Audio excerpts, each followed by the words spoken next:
Terima kasih Anda masih bersama kami di Berita Padang. Bagi Anda yang baru saja bergabung, kami hadirkan kembali 3 berita utama pada pagi hari ini.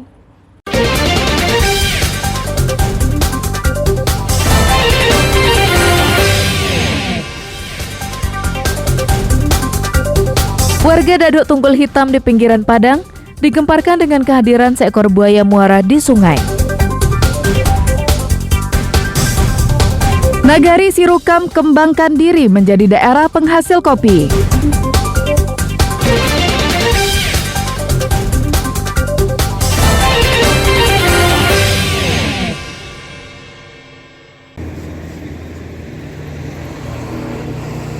Enam bulan lari dari kejaran petugas, Aldi Diego, tersangka penipuan dana pembelian sapi kurban, akhirnya menyerahkan diri. Pria 36 tahun tersebut dijemput tim Opsnal Satreskrim Polresta Bukit Tinggi di daerah Padang Panjang Selasa malam. Mobil yang membawa tersangka tiba di Mapolresta Bukit Tinggi. Dengan tangan masih diborgol, tersangka langsung digiring ke ruang pemeriksaan pidana umum Polres Bukit Tinggi. Hasil pemeriksaan sementara, Aldi Diego kabur ke Pulau Jawa selama 6 bulan usai menilep uang pembelian sapi kurban untuk masjid dan musala di Bukit Tinggi dan Kabupaten Agam. Penangkapan dilakukan setelah polisi melakukan pendekatan persuasif kepada keluarga dan rekanan tersangka. Informasikan bahwa kami dari Polresta Bukit Tinggi tadi melakukan upaya penangkapan terhadap saudara Aldi. Nah, kebetulan sebagai catatan juga bahwa upaya-upaya penangkapan ini terlebih dahulu ada upaya soft pendekatan persuasif baik dilakukan oleh pihak keluarga maupun rekanan dari tersangka sehingga kami dapat mengamankan saudara Aldi ini di Kota Padang Panjang. Sebelumnya, Aldi Diego membawa kabur uang sebesar 266 juta rupiah untuk pembelian 13 ekor sapi dan 3 ekor kambing. Hewan kurban tersebut dipesan oleh jemaah masjid dan musola di Agam dan Bukit Tinggi, alumni SMA Negeri 3 Bukit Tinggi, dan sebuah rumah bersalin di Bukit Tinggi. Aldi dipercaya karena mengaku teman dekat wali kota Bukit Tinggi dan kerap memamerkan fotonya di media sosial. Selain itu, Aldi juga terlihat santun. Dina Amrina melaporkan dari Bukit Tinggi.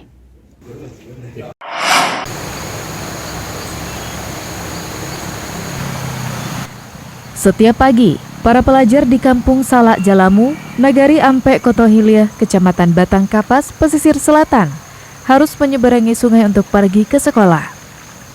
Sungai Batang Jalamu selebar lebih kurang 30 meter ini memisahkan kampung mereka dengan sekolah yang berjarak sekitar 500 meter dari rumah mereka.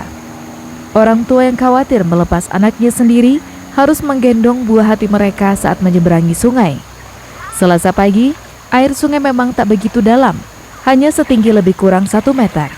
Namun bagi murid kelas 1 dan 2, cukup merepotkan. Arafah, murid SD Negeri nomor 20 Jalamu ini, salah seorang dari mereka. Setiap hari harus diantar orang tuanya untuk menyeberangi sungai. Jika debit air naik, tak jarang murid kelas 4 ini tak bisa ke sekolah. Nyebrang sungai? Setiap hari? Nyebrang sungainya sendiri atau sama orang tua? Sama orang tua. Kalau pergi ya. Kalau pulang gimana? Sendiri lagi. Terus kalau airnya besar gimana? Berani nyebrang sendiri? Oh, berarti ada juga nggak sekolah kalau sungai besar ya?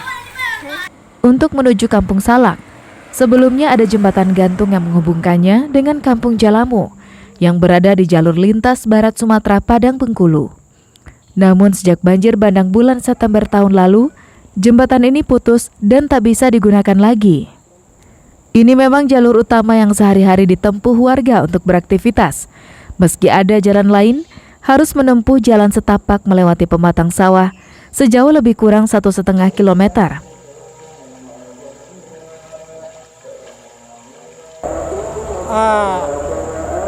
Ada tuh lalu di di tepi bandar, tapi jalan ini besarnya kecil. Jauh enggak Pak? Jauh enggak? 1,5 kilo lah. kilo dari sini. Iya. Kalau ini dekat. Oh, ini dekat nih ya, 500 meter aja nih. Harapan ya kalau dapat ya diperbaiki hendaknya. Ya. Jembatan ini adalah urat nadi perekonomian masyarakat di Kampung Salak Jalamu. Hanya berumur 2 tahun sejak dibangun Pemda Pesisir Selatan. Kini warga harus kembali berjuang menyeberangi sungai setiap hari hanya untuk sampai ke seberang. Arsyad Kusnadi melaporkan dari Pesisir Selatan.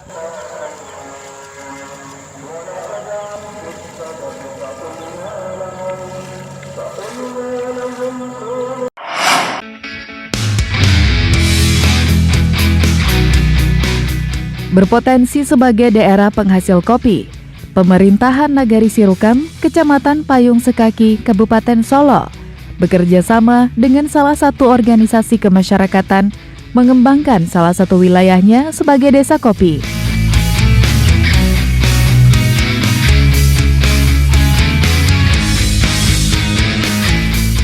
Letaknya yang berada di ketinggian membuat daerah Sirukam di Kecamatan Payung Sekaki, Kabupaten Solo sangat cocok untuk pengembangan budidaya kopi.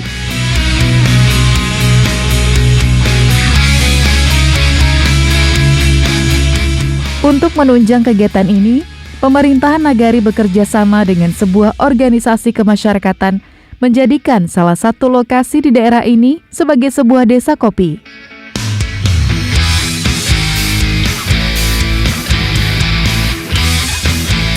Berbagai jenis tanaman kopi mulai dibudidayakan. Namun yang menjadi unggulannya adalah kopi jenis Robusta dan Arabica karena tanaman kopi jenis ini lebih cocok dengan kondisi daerah.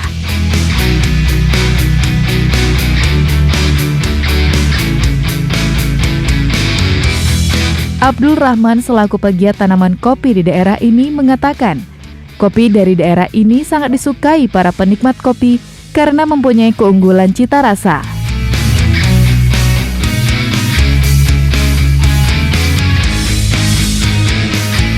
Menurut Abdul Rahman, saat ini dari keseluruhan wilayah desa ini, 50% diantaranya sudah mulai ditanam tanaman kopi dan beberapa diantaranya sudah mulai berproduksi.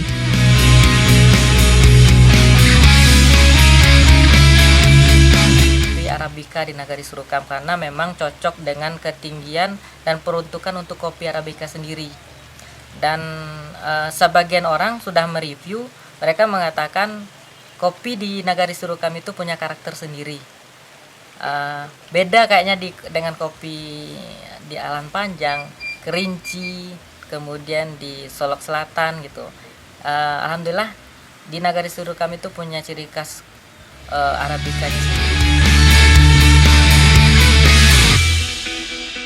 Pengembangan desa kopi ini juga didukung penuh Pemerintahan Nagari Sirukam dengan harapan akan dapat meningkatkan perekonomian masyarakat. Kami sudah bisa memproduksi kopi kami sendiri yang produknya ini sudah mulai dikenal di berbagai kalangan masyarakat. Ini memakai label itu kopi Solo Sirukam, itu ada 2 jenis. Ada yang Arabica dan juga kami memproduksi yang Robusta.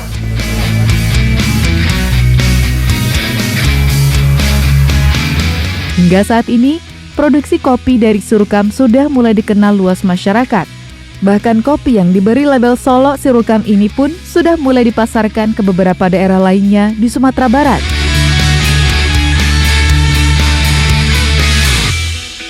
Bagaimana? Anda tertarik untuk mencoba rasa kopi ini? Silakan datang ke Sirukam.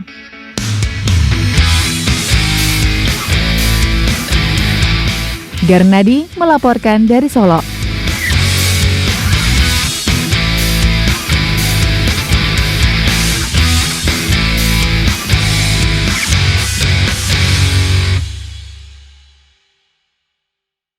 Saudara, informasi tadi sekaligus menutup berita Padang pagi ini. Saya Fri Meriana beserta tim redaksi yang bertugas mengucapkan terima kasih. Sampai jumpa.